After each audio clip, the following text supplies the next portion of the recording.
Good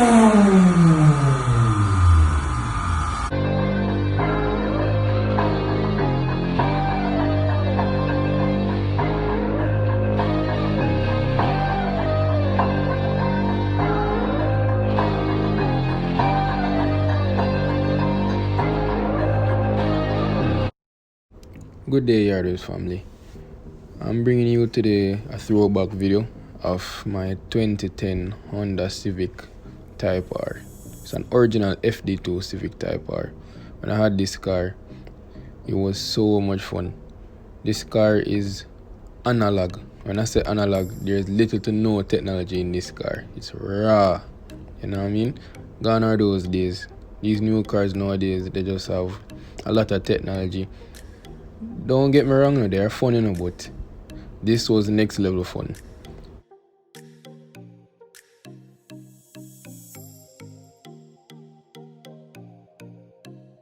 This car only offered all you needed and nothing more. You only got your AC controls, your power folding mirrors. The most digital thing in this car was the clock, because it used the digital readout of the speedometer, and you got your VTEC gauge. You know what I mean? That was the most digital thing in the car. They didn't waste a lot giving you GPS, Honda sensing and all those things. They saw that as unnecessary weight for the car. Also, this car was the first car I brought to a dyno. When I got the car, the owner told me that he thought that the knock sensor was bad, right? When I first drove the car, I realized that the timing was retarding. You know what I mean? So I wasn't sure if that was the issue, because when I got it checked out and put a scan on it, it didn't throw a code. But let me tell you something about the Honda K20 engines. You see, unless that knock sensor is completely destroyed, it won't throw a code. You understand? So it didn't throw a code, and I went to a lot of technicians to figure it out, because I didn't want to buy the knock sensor and it wasn't a problem. You know what I mean? But at this moment the car will drive fine, and then you feel it drop the power, then the power returns. It was just fluctuating all over the place.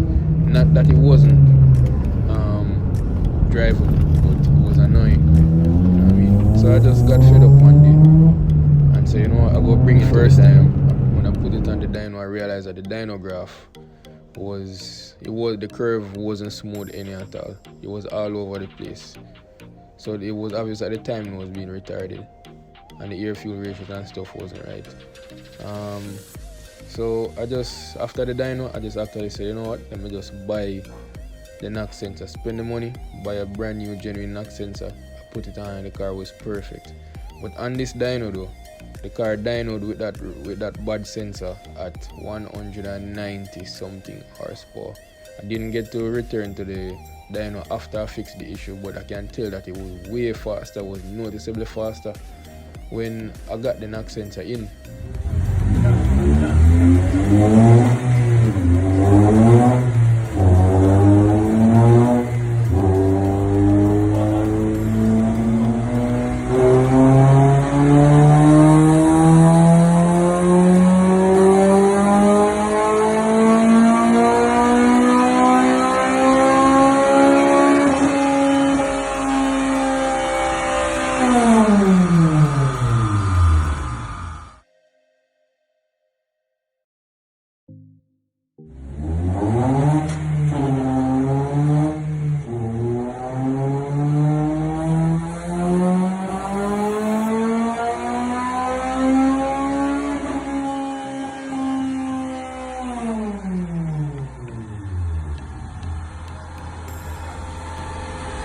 Mad fast. But if I had to compare it again, even though I just compared it earlier, if I had to compare it to the Accord is quicker. It's quicker on the get up and go, and you know it's because of the turbo. You know what I mean? It is the turbo. So but I wouldn't say it would gap the Type R with great lengths, but it would win in a straight up race against the Type R. I'm sure that a straight up drag race, it would eat the Type R. But around corners, the Accord right now, because it's on suspension, the corners very good. I won't lie to you, but the Type R I think would be more confident around the corners compared to the Accord.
We didn't do much to this car. It's a classic. It's a FD2 Civic Type R. These cars I try to keep them in the most factory condition as possible. The only thing I did to this car was I added a sound system, because to be frank, I think the sound system that come in these cars are trash, and I think Honda did that for weight reduction. The previous owner did a straight pipe, 3-inch straight pipe with a Grady exhaust. It sounded hella good, you know what I mean?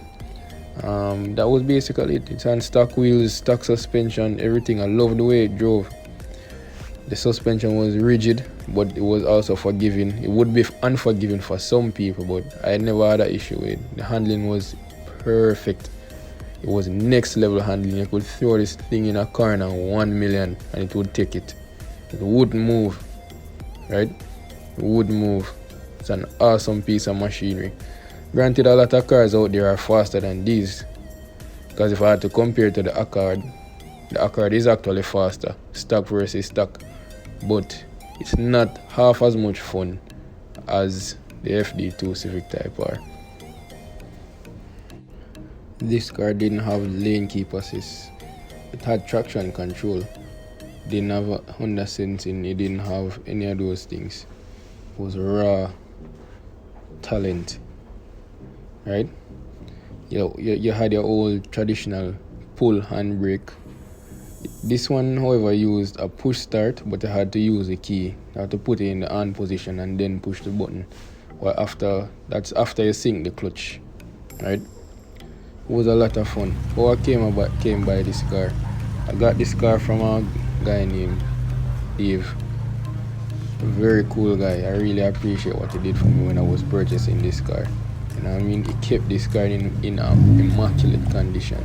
The condition of this car was so good. Right? And when I got the car, I tried to keep it in the same condition or better. The paint started to fade, but that was the least. You know what I mean?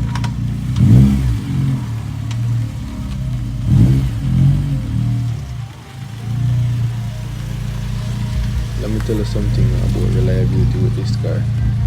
This car, in its stock form, would outlive you and your grandchildren. You won't have to spend a dime on this car, right?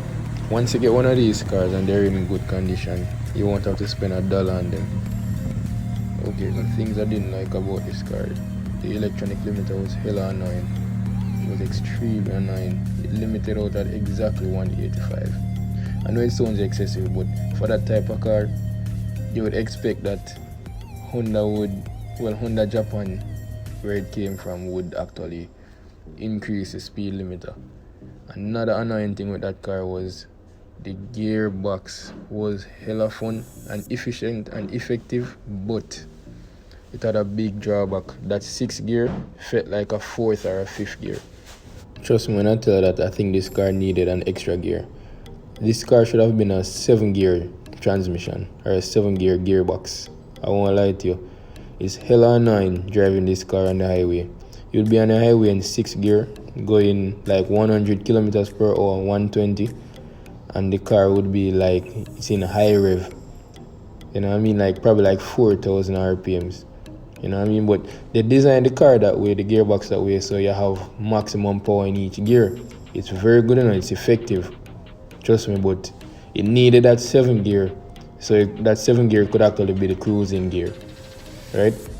But that was my biggest issue, one of my 2 biggest issues. Otherwise, it's a great car, lovely piece of machinery, beautiful. This car you just drive.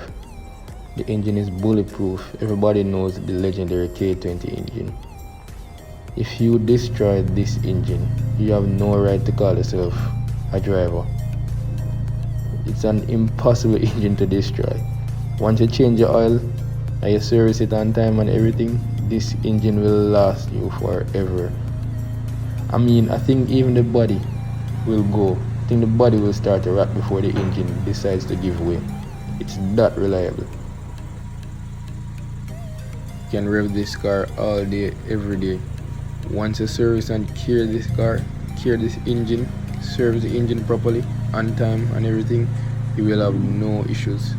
This car will last you forever and ever, amen.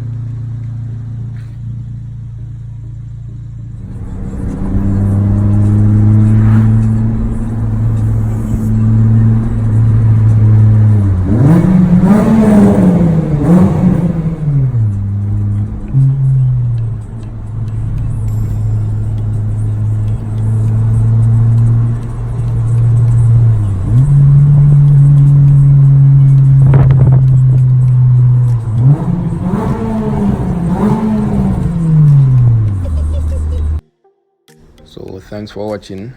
Please like, share and subscribe. More content coming soon.